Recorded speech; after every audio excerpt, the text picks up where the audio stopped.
Hey guys, Dr. Ben here, FA Well Centers. Welcome. We're going to talk today about medication. We're going to talk about how your chronic condition will never get fixed from just taking a medication. That will never fix the why. And that's what you have to think about as you start looking into any chronic health condition. And this can be diabetes, this can be autoimmune, thyroid dysfunction, it can be gut issues, inflammation, maybe you're tired, you're not sleeping well, you have anxiety, brain issues. Doesn't matter. There is no amount of medication that will fix what you have going on. Sure, you can take an antibiotic if you have an infection. I cut my finger pretty good a couple months ago, and so they had to stitch it up, and I did a little antibiotic on there. They did a little injection, and it was okay. You know what?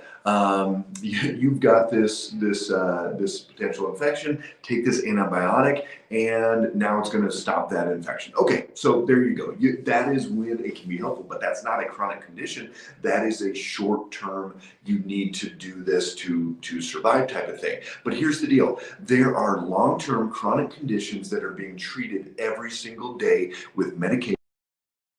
Will never fix the cause, never fix the why, and they will never truly heal from that. And I'm going to tell you today why. Go ahead and pop down below where you guys are watching from. Love to see that. Give me a shout out and tell me what chronic condition you guys are dealing with now. Hey, Renee in South Africa, great to see you. I always wonder around the world what the functional medicine space is like in South Africa, in Ireland, in New Zealand, in all these places.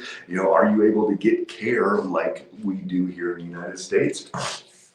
Laura Lynn is dealing with inflammation. And again, there is no amount of medication that is going to fix inflammation.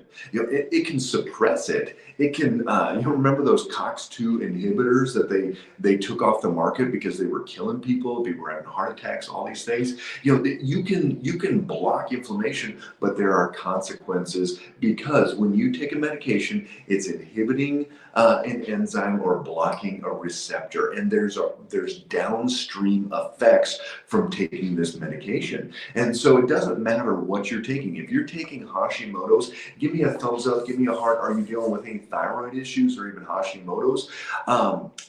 What do? They give you T4 hormone, levothyroxine or Synthroid, and that is the solution. That is the full solution for dealing with somebody's Hashimoto's.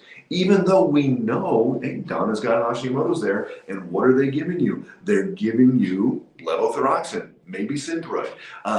If you're going to kind of the natural route, they're going to give you Armour, Nature-Throid, Westhroid, but none of that is going to fix the why. So what do you need to do? You need to take a step down the path of looking at what causes autoimmune conditions, and that is so important because no amount of thyroid medication will stop an autoimmune disease, and that's what Hashimoto's is. When you look into diabetes or even PCOS, tell me if you guys have heard of PCOS, polycystic ovarian syndrome. When you take metformin, which ultimately decreases the amount of glucose in the bloodstream, but it does nothing to fix why that blood sugar is going up in the first place. And it's usually 99% of the time, it's what you're putting in your mouth. It's what you're eating, what you're drinking. I was just looking up a peppermint Starbucks drink for what people are going to be getting around the St. Patrick's Day time. And this peppermint mocha thing has it's like 1,600 calories. There's like 63 grams of carbs. It's crazy what's in this stuff, and yet people are like, oh good, here, let's give it to our kids. It's like this little sweet drink for it. And so here's the deal. It doesn't matter what chronic condition you are dealing with. Digestion, let's take antacids, let's take any type of Tums, let's go in, and if you've got Crohn's or ulcerative colitis or IBS, let's take some of these drugs that are designed to calm down so that you're not going 20 times a day, so you're not throwing up with gastroparesis every day. Gastroparesis, perfect example. People, literally millions of people out there every single day throwing up. every single day. It's crazy. So people are throwing up every single day. They go to their doctor. If you were pregnant and got nauseous a bunch with pregnancy and they give you a drug for that anti-nausea, that's one of the drugs that they give these people that have gastroparesis. They're not looking at their microbiome. They're not looking at leaky gut. They're not looking at vagal nerve activity or looking at fight or flight or looking at any scar tissue or anything that could be causing it. They're saying, take this anti-nausea drug and you're going to be fixed. So this is what we have to do, is we have to take a step back and you've got to throw the net out wide. And what does that look like? You get a comprehensive blood panel done. What does that entail? That's going to be my favorite marker, ferritin. If you guys have watched me before, I love ferritin. Ferritin's my #1 favorite marker. If I could only run one test on everybody, it would be ferritin. And you're probably sitting there going, really? You're going to test everybody for iron, stored iron, and that's your favorite test? Yes, because so many people are dealing with low ferritin. Give me a thumbs up or a heart, guys, if you are dealing with low ferritin or have in the past.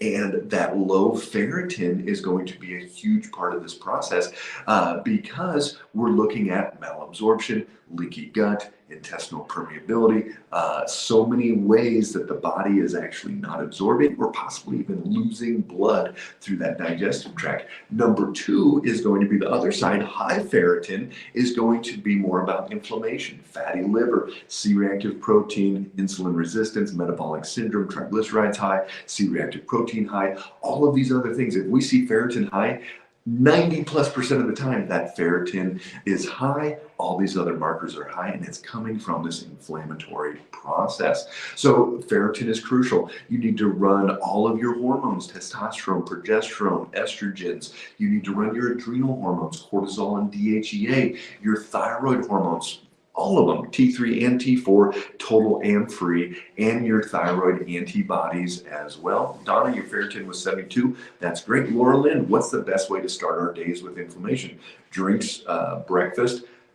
So here's the deal. Depends where the inflammation is coming from, Laura Lynn. That's ultimately what you need to do. What we don't want to do for a lot of people, if they have adrenal fatigue, if their adrenals aren't working as well as they should, is to do intermittent fasting. And that's one of the worst things that a lot of people can do with adrenal issues, because intermittent fasting is going to cause that blood sugar ultimately to go down, and then the adrenals get stimulated and then it goes up. So here's what you have to do. You have to focus on stabilizing that blood sugar, 85 to 110 all day long. Nice, consistent range.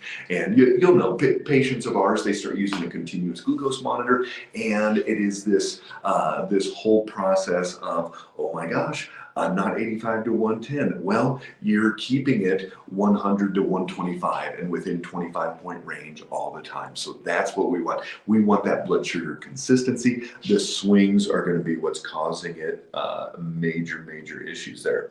My old Kaiser doctor laughed when I mentioned leaky gut. Yeah, they'll laugh. They'll laugh all the way to you having autoimmune. They'll laugh all the way to you having full-blown inflammatory conditions in your body, because they don't understand the concept. It's in the research. Look up intestinal permeability. Go into the online research websites, and you'll find tons of these.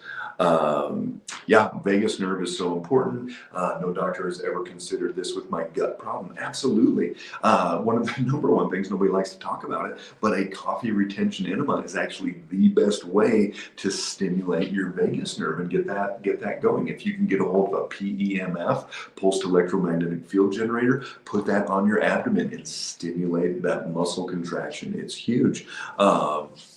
Laura Lynn, how do you find out about that inflammation? Well, you run your ferritin, you run your non-fasting insulin, so you see what your insulin is doing in real time. You run your A1C, you run your C-reactive protein and your homocysteine, your full panel of your CBC and your CMP to see what your liver is doing, to see if you've got infections, whether that's in bacterial or viral loads. You've got to go into the GGT to see if you've got fatty liver.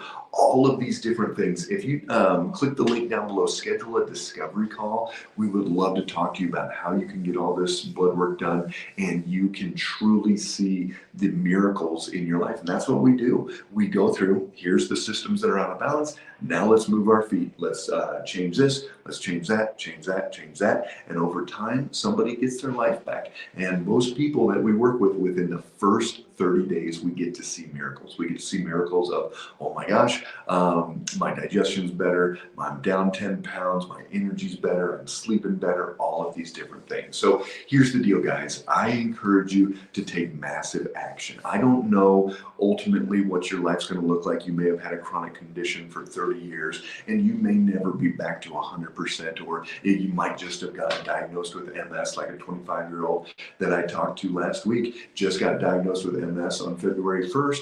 And we're early in this process. So now we just have to move our feet and give the body the best chance possible. Again, I hurt my finger, chopped the tip off, and it healed back up. Innate intelligence.